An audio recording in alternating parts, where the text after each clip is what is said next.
Well, you know, we love talking about this upcoming royal wedding because Danielle and I are still waiting for our invitation. As you can see, I have the hat already. Joining me now is Maryanne Parker. She is an etiquette expert with Manner of Manners. I love that. We're talking about the royal wedding coming up. So many people excited. But, of course, they don't want to be the guest that ends up being the worst guest, right? So there are some things they should not do. Yes. Did you know that 23 million Americans actually watched the wedding in 2011 and 2 billion worldwide? So I'm expecting that this number is going to go beyond. So we have to be really mindful how we present ourselves. Royal weddings usually are based on a lot of traditions and a lot of cultural appropriation, a lot of etiquette rules. So we have to be very mindful how we present ourselves. So the first etiquette mistake which I'm expecting that we might see... And you're going to give us 5? Yes, 5. Okay. And by the way, the wedding is on May 19th? May 19th. Yes. So the first mistake is what? Well, if we didn't receive an invitation, here I have one.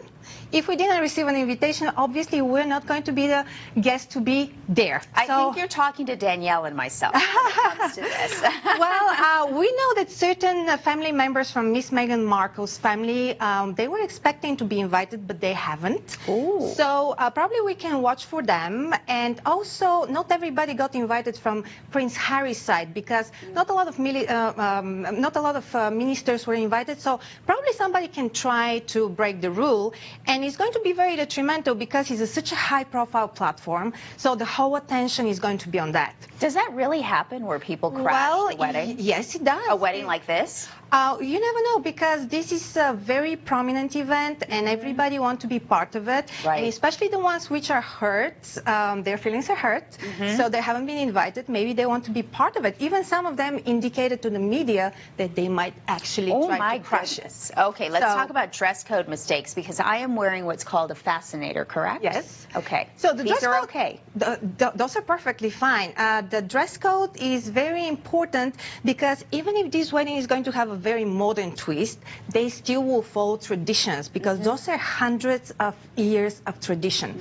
So the dress code is going to be very formal as well. Probably not over the top as the evening event, but the dress code is morning dress, which means for the ladies, they have to wear day dress with a hat.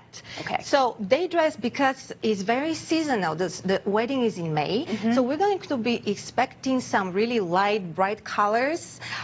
This is something which were very much discussed. They are wearing some kind of outrageous hats.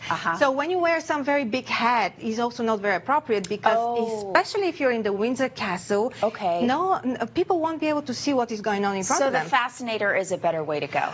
Fascinator is much more manageable. So you have to be also, if you're wearing this hat, which makes a very huge statement, you have to make sure that you don't attract the whole attention to you. The attention should be on the bride and the groom. And so you have to take that into consideration too when you're picking out your color. Oh, absolutely, because it has to be lighter, brighter, more livelier. Also, bare arms, bare legs should be avoided because it's a formal event in a church.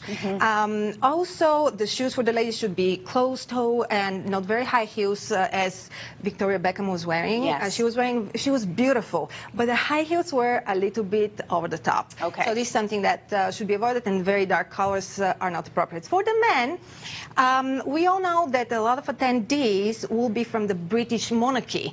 So the traditional wear is going to be the ceremonial uniform, which I believe that Prince Harry is going to be wearing. Oh, nice. And he's going to look marvelous, all of them.